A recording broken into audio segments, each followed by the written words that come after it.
Al-Fatihah.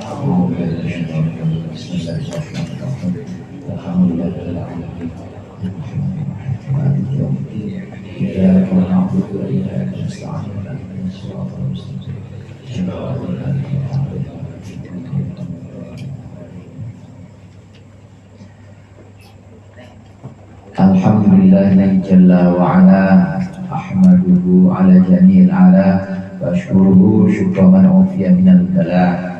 Wassalatu wassalamu ala sayyidina Muhammadin alladhi khasallahu bihi fadaila wa ala alihi wa ashabihi alladhina nalu ad-darajatil ula amma ba'du. Fa inna asdaqal hadithi kitabullah wa khairul hadi hadi Muhammadin sallallahu alaihi wasallam wa syarrul umuri muhdatsatuha wa kullu muhdatsatin bid'ah wa kullu bid'atin dhalalah. Para asatidz, para hujjaj, bapak-bapak, ibu-ibu dan seluruh jamaah Majelis Ta'lim Al-Hidayah yang dirahmati oleh Allah. Alhamdulillah malam hari ini kita berkumpul kembali melanjutkan pengajian rutin kita, mengaji kitab Hidayatul Hidayah. Mudah-mudahan yang tadi sudah dibaca dan yang akan kita baca menjadi sesuatu yang bermanfaat dunia akhirat. Amin ya rabbal alamin. Pembahasan kita yang lalu sudah mengajarkan kepada kita bagaimana adab kita bersama Allah Subhanahu wa taala. Prinsipnya dalam kebersamaan kita dengan Allah Subhanahu wa taala harus ada tawakal. Tawakal berserah diri dan juga yakin, harus tawakal berpasrah kepada Allah terhadap apapun yang Allah tetapkan kepada kita. Begitu juga yakin akan jaminan Allah. Allah pasti menjamin dan tidak akan membiarkan kita sendirian. Jangankan manusia, ibu-ibu, bapak-bapak, mana cantik-cantik dan ganteng-ganteng lagi, semuanya dulu. Nah sekarang, apalagi sekarang udah ngaji, makin ganteng, makin cantik dalamannya. Ini pasti Allah jamin. Jangankan manusia, jamaah pengajian Allah jamin. Apalagi ya jangankan jamaah pengajian, yang namanya hewan aja itu Allah jamin rezekinya. Jadi harus yakin. Ini adab kita bersama Allah, maka kita harus yakin terhadap jaminan Allah kepada kita. Allah akan memberikan rezeki. Kalau kita yakin, Allah tambahkan lagi, Allah akan memberikan kita juga selamat dunia, selamat akhirat. Amin. Kemudian kebersamaan kita dengan murid, kalau memang kita ditetapkan menjadi orang alim atau guru, mana sudah kita bahas, ada 17 adab guru. Prinsipnya seorang guru itu tidak boleh merasa paling pinter, nggak boleh malu bilang saya nggak tahu, ntar saya tanya dulu dan ntar saya coba cari tahu, biarin PR buat saya. Jangan semuanya pengen dijawab, jangan. Ya guru ditanyain mesin, jangan jawab. Tanyain mesin, guru ditanyain urusan jahitan, Pak Jimul jahit nggak bakal ngerti, bilang aja maaf saya nggak tahu urusan itu. Yang selain itu, yang penting untuk guru alim ini harus tawadu, tidak merasa tinggi dibanding murid-muridnya, harus tawadu, tidak boleh sombong, dan juga harus sayang pada murid-muridnya, memandang murid-muridnya dengan pandangan kasih sayang. Artinya murid-muridnya adalah orang yang sama-sama mau jalan bareng menuju ridho Allah. Amin. Ini kan orang yang ngaji di sini semuanya pengen dapat ridho Allah ya. Yang penting mah ridho Pak Ibu, duit banyak badan sehat gak apa-apa. Yang penting ridho. Iya, kalau udah ridho semuanya enak. Adab untuk seorang guru bersama murid-muridnya. Yang berikut ini akan kita bahas adalah adab murid-murid bersama gurunya. Ada di halaman berapa? 209. 209 adab seorang murid. 209. Sorry. Wada'ah, memang itu belum ya? Itu terakhir. Itu yang terakhir. Oh. Iya, sekarang wa yakun muta'alliman itu masalah. Sekarang wa in kunta muta'alliman. Pada apa udah? Warifki itu. Warifki. Warifki juga udah nih. Udah. Sekarang itu wa in kunta muta'alliman. Terakhir kemarin itu awalan bi amalihi wa yastafidu thaniyan min aqwalihi. Pembahasan terakhir kemarin kita di mana seorang guru itu pertama harus mencontohkan dengan perilaku. Kemudian yang kedua baru dengan nasihat. Guru nasihat sampai bibirnya doer. Kalau nggak sesuai dengan perilakunya murid ya bakal nurut. Guru nyuruh muridnya. Guru nyuruh muridnya tertib waktu masuk masjid, rapihin sendalnya. Nah dia sendiri nggak mencontohkan yang bakal bisa. Itu yang terakhir kemarin kita bahas. Nah sekarang pembahasan tentang murid dalam bahasa Arab disebut sebagai muta'allim, orang yang sedang ngaji. Kayak kita semua ini adalah muta'allim, orang yang sedang menuntut ilmu. Baik pun tak muta'allim. Bismillahirrahmanirrahim. Qala al-mu'allifu rahimahullah wa nafa'ana bihi wa bi'ulumihi fid dharaini. Amin. Wa in kunta muta'alliman, dan jika engkau seorang murid, seorang yang menuntut ilmu, fa'adabul muta'allimi, maka adab-adabnya orang yang mencari ilmu ma'al alimi, beserta gurunya, beserta orang yang punya ilmu, ayyabda'ahu bittahiyyati wassalami, hendaklah muta'allim mendahului guru bittahiyyati wassalami dengan penghormatan dan dengan salam, ucapkan salam. Wa yuqilla baina yadayhi al-kalama, dan hendaklah murid mengurangi di depan gurunya al-kalama, omongan. Wala yatakallama, dan hendaklah murid tidak berbicara malam yas'alhu ustadzuhu, malam yas'alhu ustadzuhu, selagi tidak meminta kepadanya ustadzuhu, gurunya si murid. Wala yas'alu awwalan malam yasta'dzin, dan tidaklah dia bertanya lebih dahulu malam yasta'dzin, kecuali dia sudah minta izin. Ini ada 4. Yang pertama adab sebagai murid di hadapan gurunya. Yang pertama hendaklah dia memulai salam atau memulai penghormatan lebih dahulu. Assalamualaikum warahmatullahi wabarakatuh. Assalamualaikum. Kalau bertamu ke rumah belum disuruh masuk, jangan masuk dulu. Salam dulu. Assalamualaikum. Jangan gurunya dulu yang salam, tapi muridnya nunggu dulu di luar rumah. Kalau memang sudah dipersilakan masuk. Santri-santri dulu itu bapak ibu kalau ke rumah guru soal itu kalau belum ditemuin nggak berani masuk, diem aja, udah diem di depan pintu. Ya kalau kiainya gurunya memang berkenan, merasa ake istilahnya, kalau memang berkenan untuk memanggil dan bertemu dengan murid dipanggil. Kalau enggak ya sampai sore ya temuin, nggak ditemuin. Dan begitu memang adabnya seorang murid. Jadi nggak boleh langsung Assalamualaikum, kiai, nggak boleh. Jadi salam dulu kalau memang sudah ketemu. Tapi kalau belum ketemu, diam dulu sampai diizinkan masuk.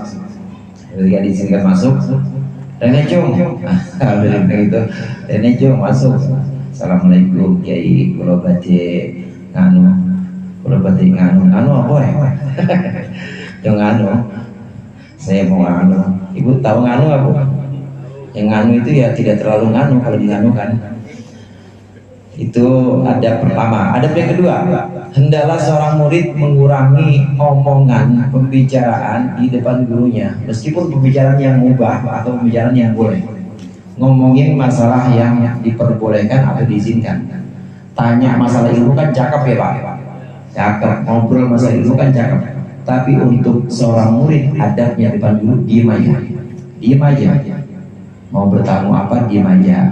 Ini murid yang disebut dengan santri, apalagi kalau bapak kan semua bukan santri ya, semua kan maha santri semua ini kan semuanya udah kelas ya, udah kelas senior ini mah. Jadi boleh di depan guru ngomong juga apa-apa. Ini di depan guru seorang santri, murid tidak boleh banyak ngomong. Gak boleh banyak ngomong meskipun ngomong yang mubah, ngomong yang bagus, ngomong masalah ilmu, diam aja kalau dia mau bertanya. Jadi diam, lebih baik diam. Yang di sini agar dijaga adabnya, mengurangi omongan meskipun omongan yang mubah. Omongan yang boleh, omongan yang boleh aja dikurangin, apalagi omongan yang nggak boleh. Omongan yang kira-kira tidak sopan atau yang dilarang itu jangan di depan guru. Diam aja. Bahas ilmu aja nanti di belakang gurunya, jangan di depan gurunya.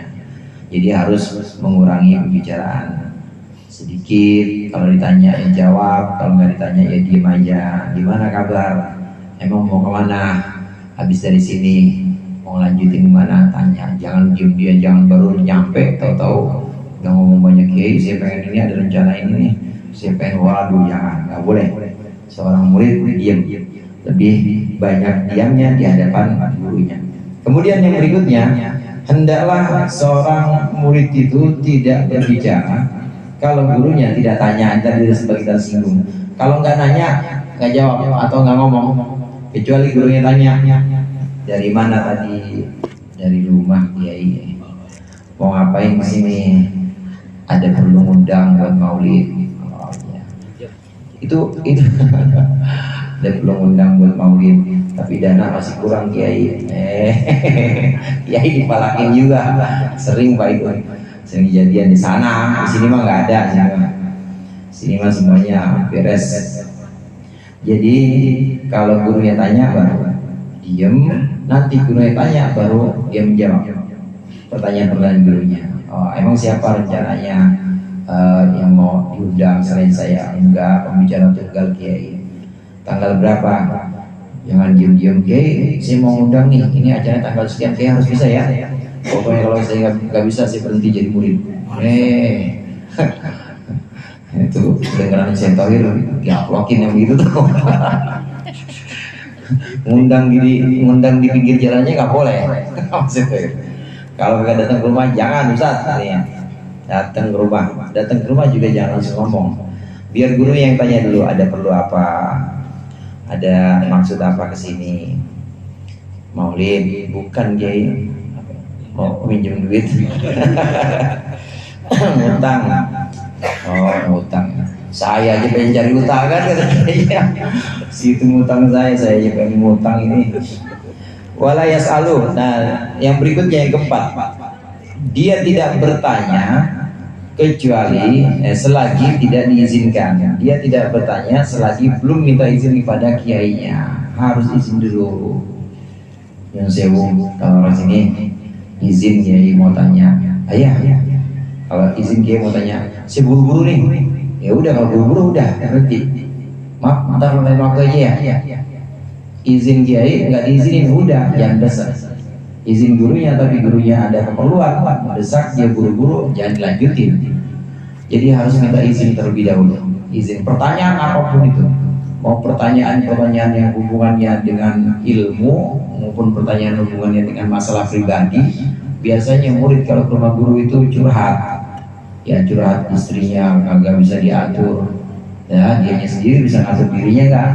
Orang dianya aja nggak bisa ngatur diri, anaknya bandel, ngadunya ke kiai, istrinya bandel, anaknya bandel, kurang duit ngadu kiai. Tapi begitu dapat gusuran lupa sama kiainya. Banyakan gitu, banyakan. Kalau habis dapat gusuran nggak pernah cerita dia mah. Tapi begitu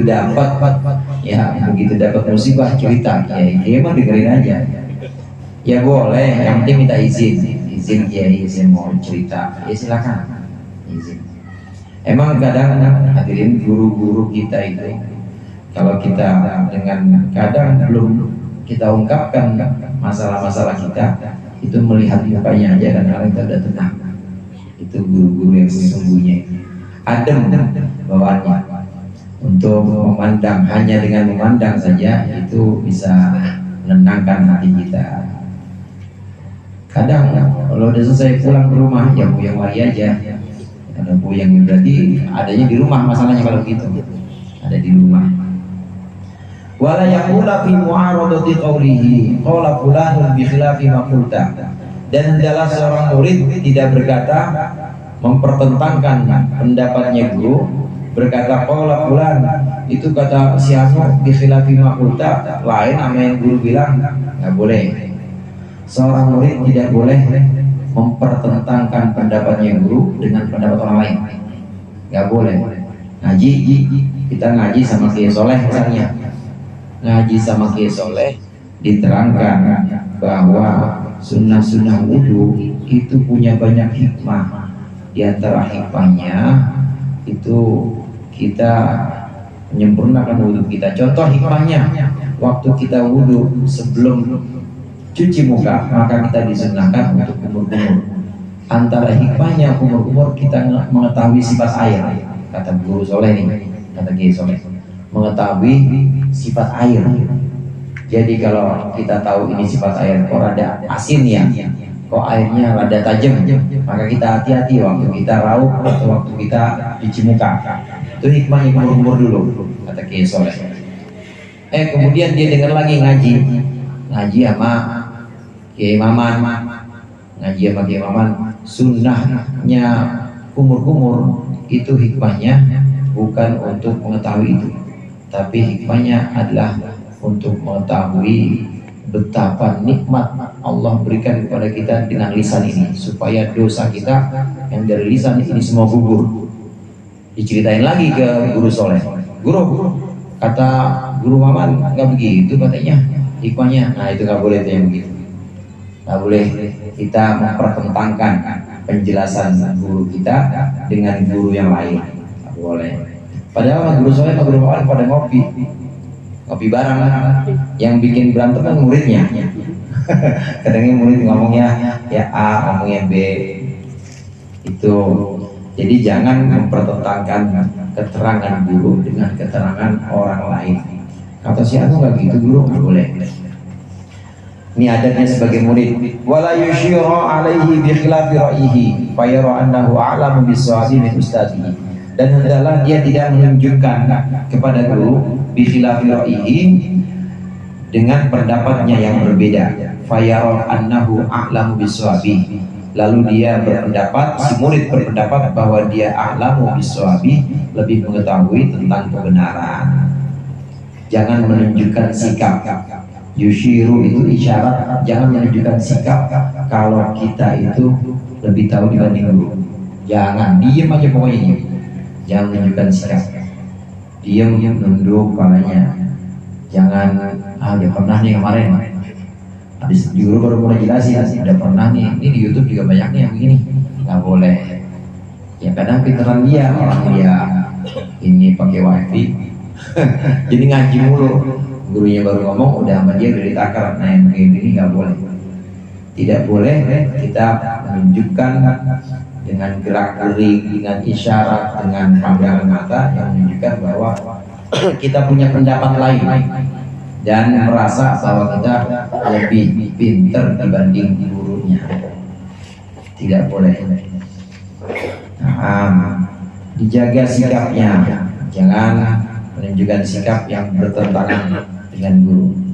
Wala yushawiru jalisahu fi majlisi, dan janganlah dia mengajak musyawarah atau diskusi temannya fi majlisi, dalam majlisnya guru.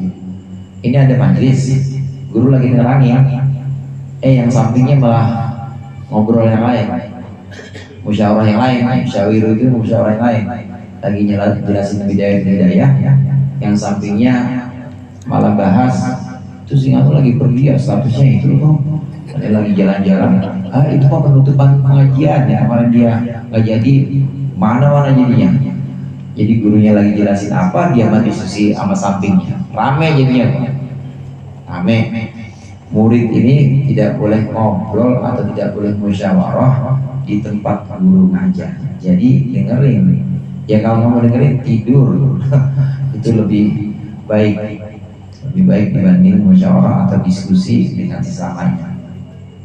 Lain hal kalau memang disediakan waktu oleh guru untuk berdiskusi atau untuk musyawarah boleh. Tapi kalau gurunya sedang menjelaskan di majelisnya, ini waktunya memang waktunya guru menerangkan, maka murid tidak boleh bicara dengan sampingnya. Walayat tafita ilal jawanibi, dia tidak boleh menoleh ke kiri kanan samping, baliyajlisu mutriqan sakinan muta'addiban, tetapi dia hendaklah duduk, si murid hendaklah duduk dengan kepala menunduk, sakinan muta'addiban, anteng, artinya dengan keadaan tenang dan juga penuh adab. Karena hufis sholati, seolah-olah dia dalam sholat. Rasulullah SAW menyebutkan, ij'alu dakhila sholatikum kharijaha. Adab kita saat sholat, ini kebersamaan kita, suhbah kita bersama Allah. Saat kita sholatkan, kepala kita nunduk, lihat tempat sujud. Ini bentuk adab, bentuk perilaku dan tata krama kita ketika menghadap Allah. Jadi khusyuk. Nah, khusyuknya dalam sholat ini sebisa mungkin kita bawa keluar. Begitu juga saat kita di hadapan guru. Jadi nunduk palanya, tenang duduknya, nunduk palanya dan juga dengan adab. Tidak mendongakkan kepala, tidak. Begitu juga tidak menimbulkan kesan sombong. Begitu juga tidak menimbulkan kesan nggak betah. Ya, geser sana, geser sini, panas banget rasanya pantat. Pengen udahan mulu, jangan. Jadi sakinan mutadiban itu tenang dan juga penuh adab, penuh tata krama di hadapan guru. Bapak Ibu hadirin hadirat rahimakumullah, ini yang nanti mendatangkan barokah. Barokah itu sedikit tapi nggak habis-habis. Mendingan barokah daripada banyak, tahu-tahu habis, nggak berkembang artinya. Ilmunya banyak, segudang, tapi nggak berkembang. Buat diri dia sendiri, nggak ada yang dia terangin. Buat keluarga juga nggak dipakai buat diri dia sendiri misalnya. Nggak ada yang dia kembangin.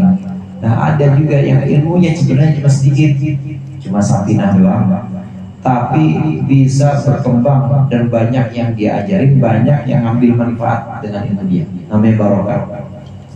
Seringkali terjadi murid-murid atau santri ini yang di pondoknya biasa-biasa aja, pinter juga enggak, dibilang pinter mah, tapi dia adabnya terhadap guru ini sangat dijaga.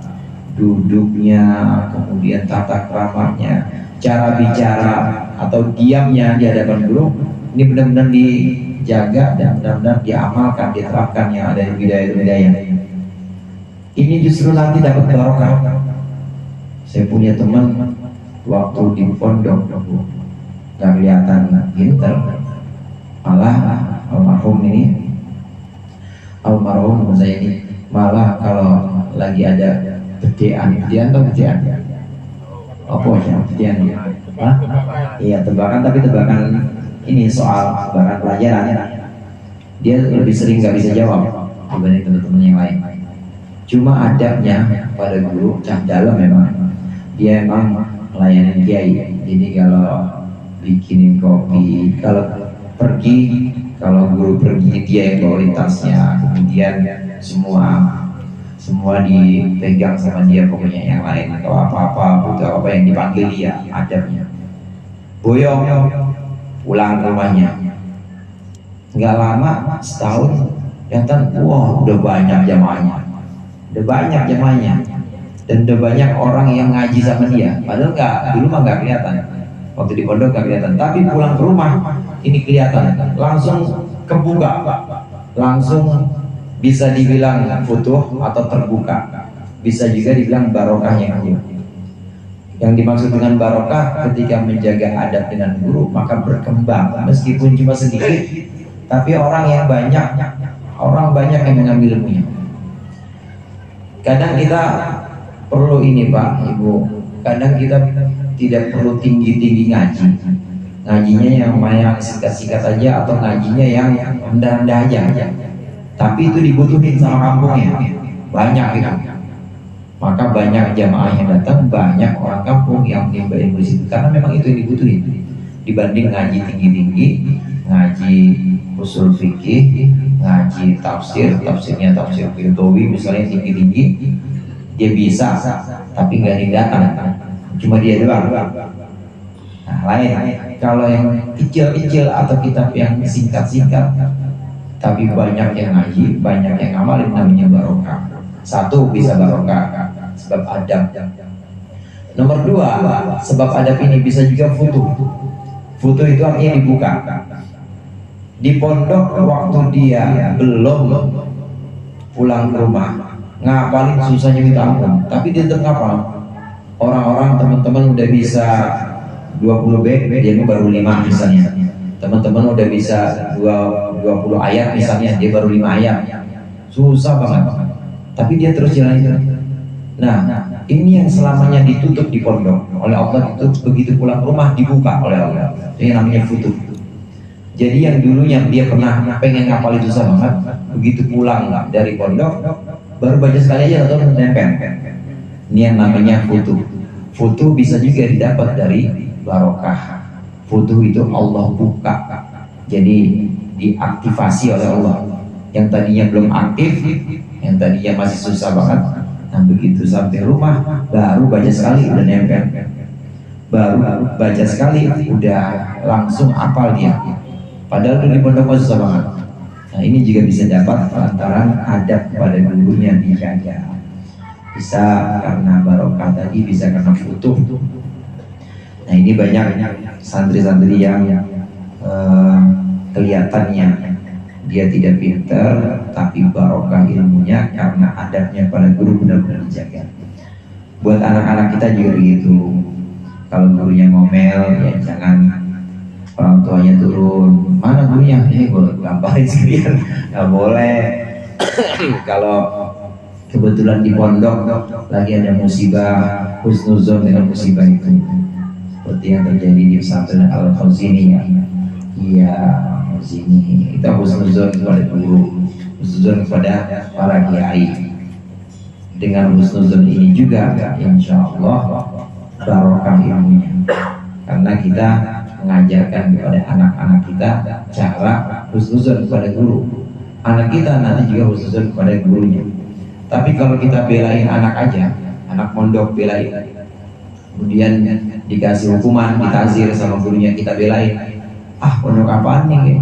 Kalau begitu, itu kebentuk dia anak kita bakal menganggap bahwa pesantren itu juga sebagai pesantren yang semena-mena atau yang tidak ini konsisten peraturannya.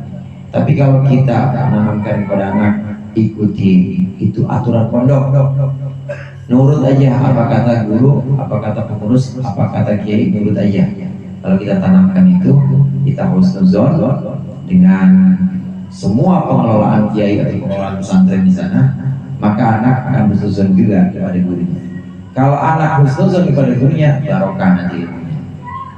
Barokah pulang mondok, ya itu pasti juga akan bakti kepada orang tuanya.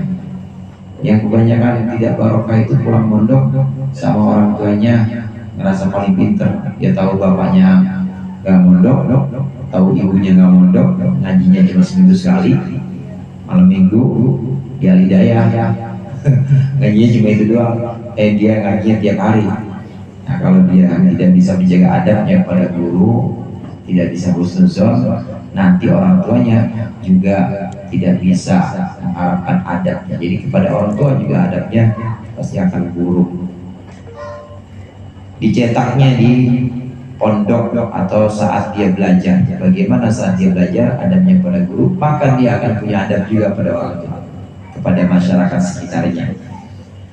Itu yang keberapa teman? Ya, yang kesekian. Terus wala yukthiru alaihi inda malalihi, wala yukthiru alaihi inda malalihi, wallahu a'lam bishawab. Insyaallah kita lanjutkan pertemuan yang akan datang. Mudah-mudahan bermanfaat. Dikurangin maaf, wallahu muwaffiq ila aqwamit thoriq. Assalamualaikum warahmatullahi wabarakatuh. Waalaikumsalam.